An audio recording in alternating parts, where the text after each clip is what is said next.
welcome. I'm Olena Snigyr, and you're watching Head to Head with UATV. The Russian Coastguard's attack on 3 Ukrainian boats on Sunday was a major escalation in tensions in the Azov Sea region. The international community have squarely blamed Russia for the act of aggression. The UN Security Council, the OSCE, the NATO-Ukraine Commission all held emergency meetings regarding the situation. To discuss this, we welcome to the studio today Olena Snigyr, a leading specialist in the Center of International Studies at the Diplomatic Academy of Ukraine. Hello, and thank you for being with us today. Hello. So, the UN Security Council denied the Russian agenda, which means that the Russian perspective towards this issue of escalation of the situation in the Azov Sea. But as far as I remember, 4 countries have supported Russia. I'm just wondering, what are these countries? I don't remember the whole list of these countries, but one of them is very important, and it's China. Yes. And what does it signal for us? It signals that China still is interested to keep to its so-called neutral position. So China doesn't name, as many other countries, their real aggressor. China is trying to stay like in the passive voice of English, like it was the attack, it was the escalation, and we ask or we demand the sides not to escalate further. So, who attacked? From which side was the escalation? It is not pronounced. Mm-hmm.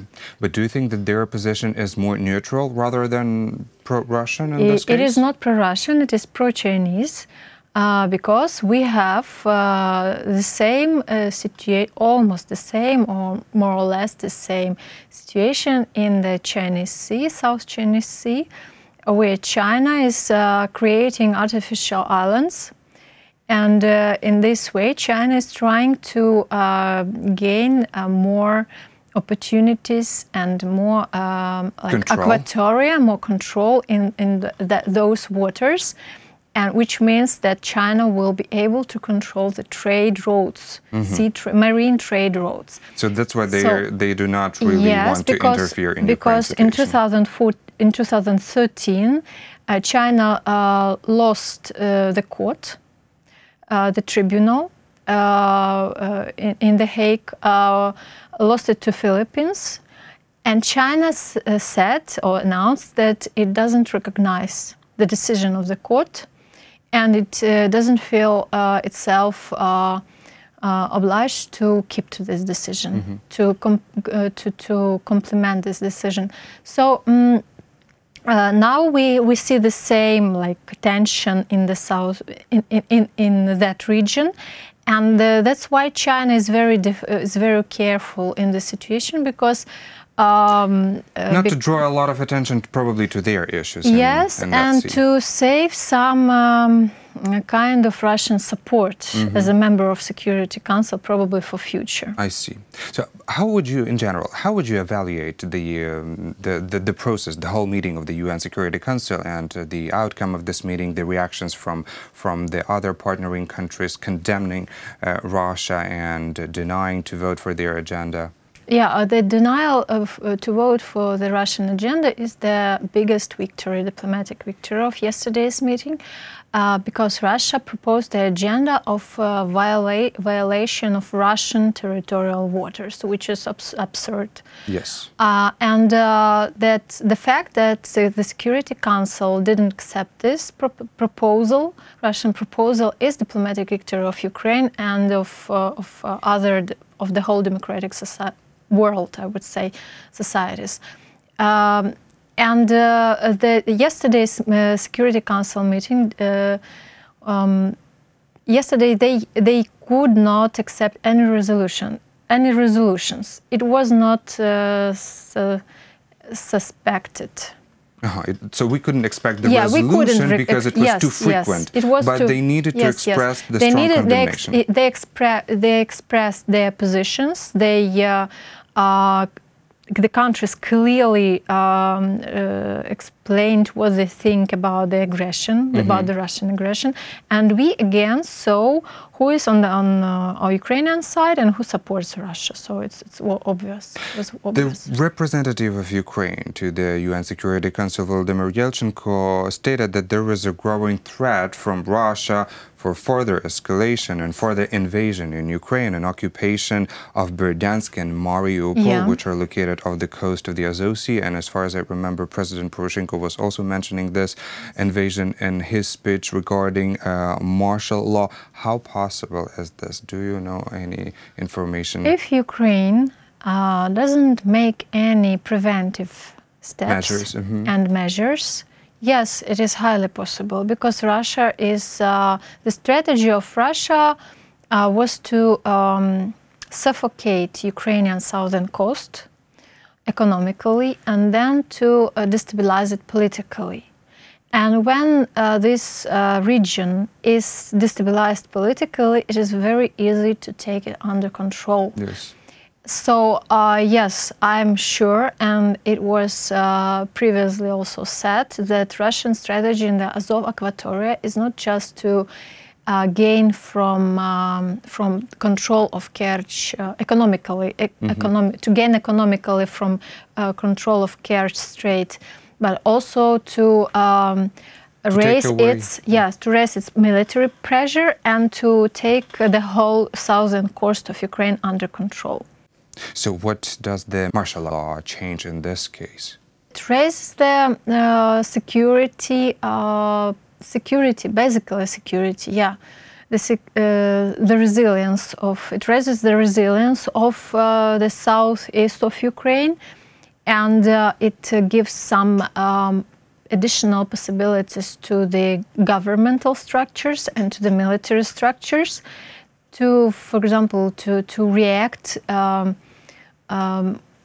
rapidly when they see any danger, any threat coming from Russia. Any threat from Russia, either from local, I would say, pro-Russian agents or rebels. Pro-Russian agents, yeah. Let's call them that way. Okay. Yeah. But will it possibly positively influence our relations with NATO? Could we expect some strong support, some strong measures, defensive measures taken by NATO?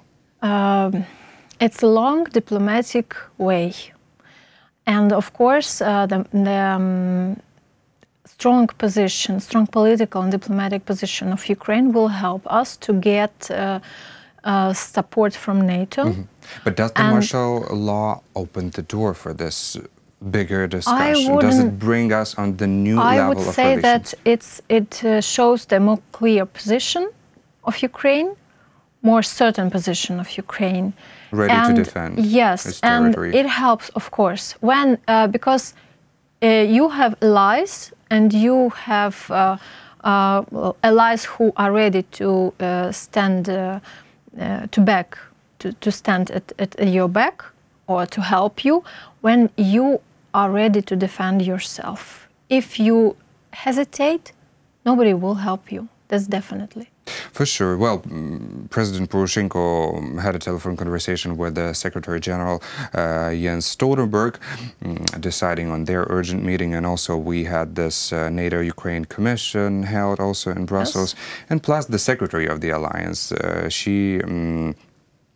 Olena Snigyr, yes, she has repeatedly assured that NATO's full support of Ukrainian territorial integrity, but do we have anything else than that? For now, we do have only statements of this and further negotiations on NATO cannot intervene military in because we're not the members of the Yes, we are not the members, and they need this decision to be accepted unanimously. Yes. In consensus.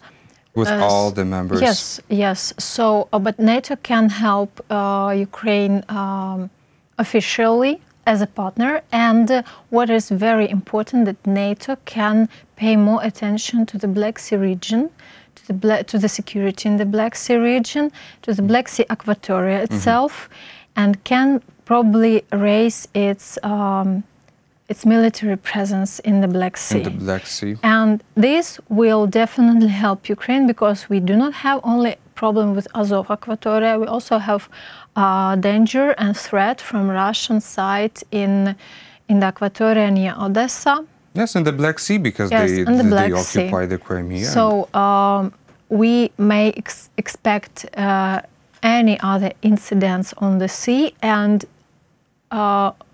yeah, really, stronger military presence of NATO countries will help to avoid this situation in future. Well, our international partners are calling on Russia to ensure this unhindered access to the Ukrainian ports, to Mariupol and Berdyansk. And this statement was expressed by OSCE also, and another demand from the OSCE was to release the captives, this 23 or 24, there is a different data on Ukrainian sailors being held captive in Russia. How do you think, what would be the Russia's step further now? What could we expect? This all was done before very important meetings and summits for Russia. For example, we all are waiting for the meeting of the big 20s, of the great 20s, where we expect the meeting of between Trump and Putin. For example, just such one meeting. So Russia is escalating